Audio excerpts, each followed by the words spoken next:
near Pensacola, and the information we have so far is that it is a presumptive coronavirus case because the CDC has not yet to confirm that it is indeed a coronavirus case. But the information we're having, that we're sharing with you right now, is the affected individual, according to sources there, is an elderly man with severe underlying conditions who had recently traveled internationally. And that's according to the governor of Florida, by the way. Here's what we know. The case is yet to be confirmed by the Centers for Disease Control, but it is assumed that it will be. Again, that's Governor Ron DeSantis talking about that. There are already 8 cases of coronavirus in Florida. So if this is confirmed, this could be the 9th case. And it appears that people are coming into the area now. So hopefully we'll be starting this news conference in just a couple of minutes to get more information about this possible coronavirus case there in Santa Rosa County. Let's go ahead to the newser now.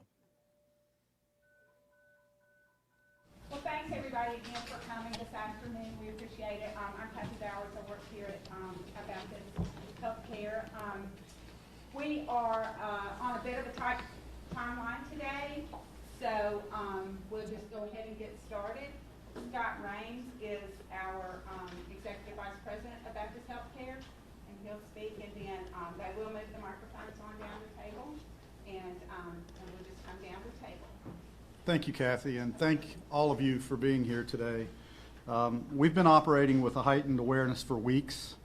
I can confirm we are treating one patient who is presumed positive for COVID-19. We're very limited on the information we can share for obvious reasons. We've anticipated that we would eventually receive patients with COVID-19. It's not a surprise. We are following all CDC guidelines and monitoring all updates from CDC.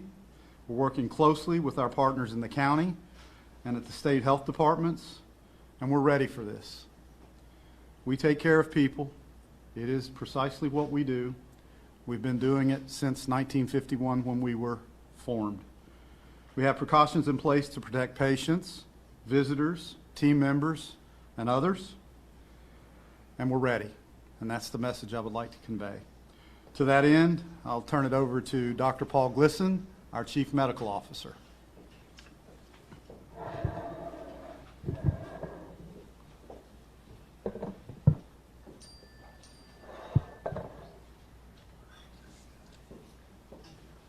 Good afternoon. I'm Paul Glisson. I'm the Chief Medical Officer for Baptist Healthcare.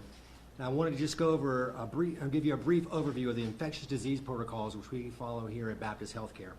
Certainly we follow the CMS and CDC guidelines related to optimizing patient placement with the goal of addressing the needs of both the patients as they're individually treated here at Baptist Healthcare, but also other patients in our facilities and our healthcare workers.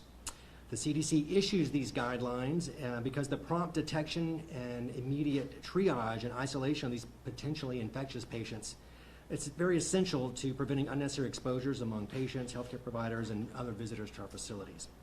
At Baptist Healthcare specifically, we're doing this by minimizing the chances of exposure in the inpatient and outpatient areas by ensuring rapid triage and isolation, and by also allowing our patients and visitors the equipment required to provide proper respiratory hygiene and cough etiquette. We are adhering to the standard contact and airborne precautions, and that includes the use of eye protection. Known and suspected patients are placed in one of our specially equipped negative pressure rooms. These are designed to isolate the infectious risk from those patients who are treated in our hospital. And then those entering this room are using standard protection, including rigorous hand hygiene, personal protective equipment, which includes gowns, gloves, respiratory protection, and eye protection. And we're also limiting access to these areas to essential personnel. Isolation will continue on a case-by-case basis as we consult with both the CDC and our local health departments. So those don't have an answer as far as how long the isolation will continue. We're also managing our visitor access as needed, and we have more to come on that later. We are monitoring and managing ill and exposed healthcare personnel, and we're certainly doubling down on the training and the education for our own staff. Speaking about our staff, I just want to say that besides the many nurses and other ancillary staff that work here at the facilities with us, There are also very numerous and competent medical staff members, including subspecialties and subspecialists in both infectious disease, pulmonary disease, critical care medicine, and internal medicine who are on the case. And they are agile and acutely aware of the changing situation and ready to respond to our community needs as they arise. With that, I'll turn it over to Dr. Lanza.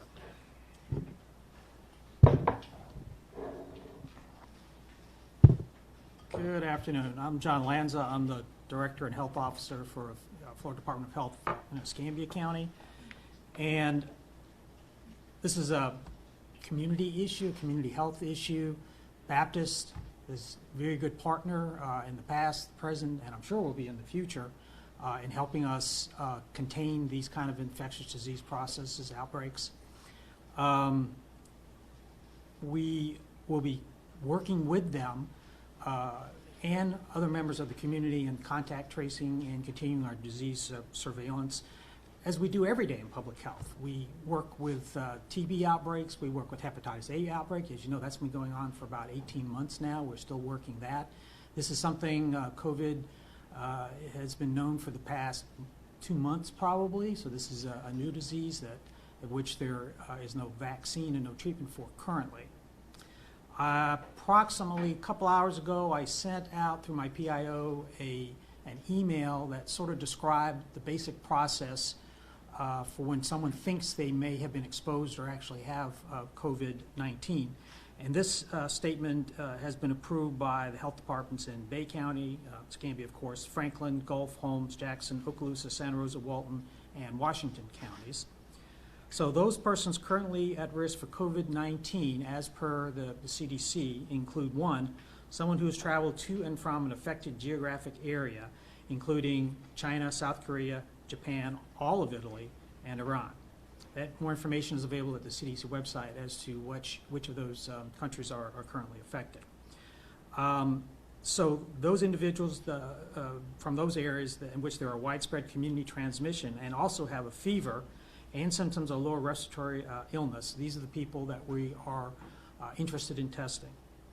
The second category is someone with close contact with a laboratory confirmed COVID-19 case who is a symptomatic patient and has fever or symptoms of lower respiratory illness such as cough and or shortness of breath.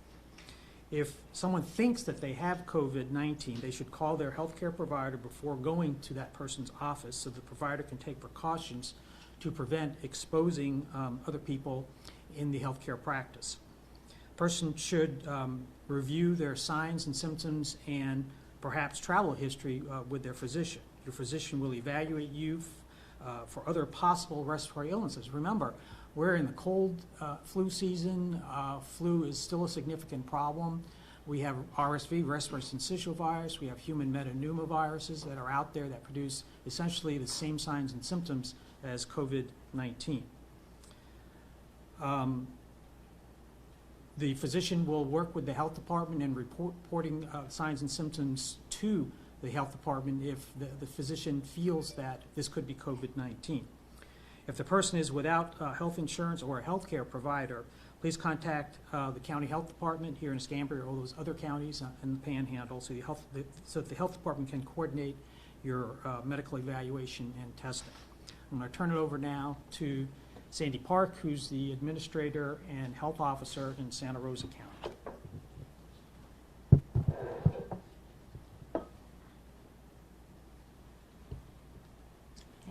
My voice is a little bit softer, so I'll try to speak up for you. My name is Sandy Park O'Haron. I'm the health officer and the administrator of Santa Rosa County, Florida Department of Health. A reminder for you all that most people that have a confirmed case of COVID-19 have mild to moderate respiratory illness. They can be managed at home safely with coordination between their healthcare provider and the local health departments. Occasionally, and why we're here today, is some people are hospitalized. The main prevention measures that we want to stress today is if you are out, cover your cough or sneeze with a tissue and then discard it. Make sure that you wash your hands for at least 20 seconds with soap and water. If you don't have soap and water available, a hand sanitizer at 60% alcohol is your next best thing. but hand washing is always preferred. And also, stay home if you're sick. Consult your medical health care provider and your local health department if you have a concern, but talk to your doctor and avoid sick people if at all possible.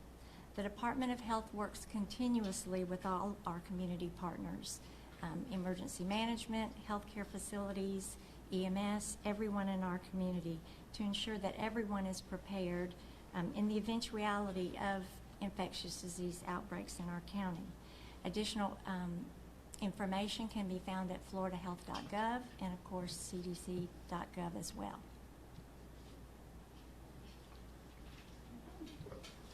Well, that concludes our briefing. It's all the time we've got today. As I mentioned, we're on a very tight timeline right now. So, Well, no questions? We're not allowing any questions? we're not open to questions at this time. We will, be constantly updating you all and providing updates to you and other opportunities as well. There's no But further today information there's- available about the infected individual, like where he may have traveled, or Yeah, where's this person traveled? How long has he been treated? What condition is he in currently? All kinds of questions people are gonna have. Right, I understand, but we are not able to release any information like that. And why is that? Why can't you release that? I guess that's the other question. We have privacy regulations, HIPAA. As far as where they travel, there's no names, no identity. What kind of person they are, like their demographic. I'm sorry, I can't help you today. Or where they have been, or people they've been in recent contact with. Okay, you're listening I'm sorry. to Or any the idea about representative where from they've Baptist been, or Hospital who they speaking may with have some had reporters recent right now contact with. following I know a people news are gonna be conference wondering, to talk about the have I had possibility of a contact with coronavirus patient there Sure, at I Baptist understand Hospital that, from Santa Rosa but we are not County. able to disclose any of And that information today. The public Um, affairs person that's Like speaking I right said, now we'll continue is to update telling you as our we house can. sheriff, as We're well as just some other very, reporters there, very that limited they in cannot what release any other we are information able to, about the to patient share at this who time. may And that's have y'all's the virus. decision at Baptist, or is that the county health department's Usually have a news decision not to release That, any more again, information? it all about ties back what people to can do. privacy. About coronavirus, but and to talk about there is a possibility that there's a patient with coronavirus and not give any information about the person. I mean, obviously there are HIPAA regulations that you have to follow, but if you're not identifying that person by name, at least we can find out what the governor has already told people, that this person is an older person, 70 years of age, I believe, a male, who traveled internationally and who has presented with what people believe are coronavirus symptoms, fever, respiratory illnesses, or issues rather, and some other things that are going on there. And so the governor has confirmed to the media these things. Obviously, we know that there are 8 cases. Now, the CDC has yet to confirm this case from Santa Rosa County, but this person is elderly with severe underlying conditions and had traveled recently internationally. That's according to Governor DeSantis. And we do know the case is yet to be confirmed by the CDC, but the governor believes it will be possibly as early as this afternoon and maybe tonight. But again, this is, there are so far right now 8 cases of coronavirus there in Florida, and this is the first one that is close to us here in the Fox 10 viewing area. So, but it's a little unusual that they just shut this news conference down as quickly as they did without giving any information about the patient that has already been given by the governor of Florida. So, our house sheriff is there with Fox 10 News, and of course he'll have more information coming up on Fox 10 at 4. Hold on just a second. Let me. Okay, but she's still talking, so let's go back and see what she has to say.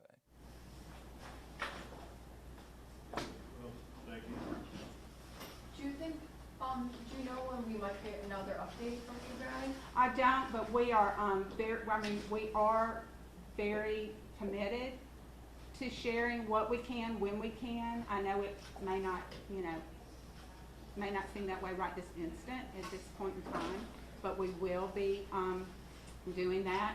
And but I don't know what the timetable is on that right now. But I will So there's tell no you concern this lack of information will create more fear than it should? Well, we don't want it to create fear, Right. absolutely not. And it's not a lack of information, it's just that we're just not able to discuss it at length at this time. Thank you. Thank you all for coming.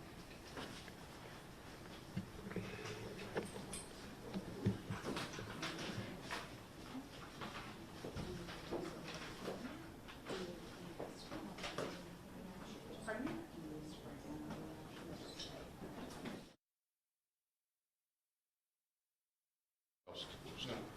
I'm just shooting names. Oh, I got you.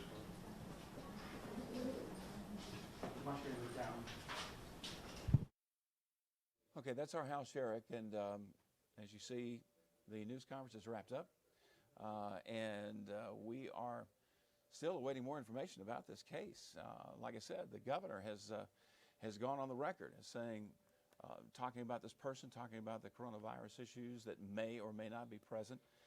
That is yet to be confirmed by the CDC, but we do know there are 8 confirmed cases of coronavirus in Florida, in the state of Florida. This could be the 9th case, and this one is the first that we know of in the Fox 10 viewing area. But various doctors, hospital administrators, just wrapping up a news conference, just basically saying not a whole lot, to be honest with you, other than the fact that Baptist Hospital is equipped to deal with this type of situation. They've had training for dealing with infectious diseases, and they go over again the Escambia County Health Department person and the representative from the state of Florida Health Department talking about how to prevent coronavirus. And it's a very simple thing. Just, make sure you wash your hands thoroughly for about 20 seconds with hot water and soap. And then if you do sneeze, you do cough, make sure you cough into a tissue or cough into your sleeve. If you do cough into a tissue or sneeze into a tissue, get rid of that thing right away. So, I mean, just some basic information that we're all aware of, but yet we're waiting to get more information about this patient who could possibly have coronavirus. And again, the governor of Florida, Ron DeSantis, has already gone on the record and talked about the fact that this is a presumptive case of coronavirus identified in Santa Rosa County, and that the person affected is elderly with severe underlying conditions and had recently traveled internationally. Now, I'm saying it's a man. We've heard it's a man. It could be a woman. But for right now, they're just identifying the person as an elderly person with severe underlying conditions who has traveled recently internationally. Now, there are several countries that have already been placed on travel restriction, Italy among them. Iran is another one. China obviously is one. So this person has traveled internationally. We just don't know where. But again, this case has not yet been confirmed by the CDC. The state's saying that that could happen sometime this afternoon. Anyway, we do know that there are 8 confirmed cases in the state of Florida, and Governor DeSantis saying that if you look at the data coming out, that the people who are affected are elderly, frail, or have underlying medical conditions. And this is overwhelmingly the group that is most susceptible to coronavirus. Our Hal Sherrick will be with us coming up on Fox 10 News at 4 and 5 with more from this news conference at Baptist Hospital regarding the possibility of a coronavirus case here in the Fox 10 viewing area. I'm Byron Day. We'll see you later.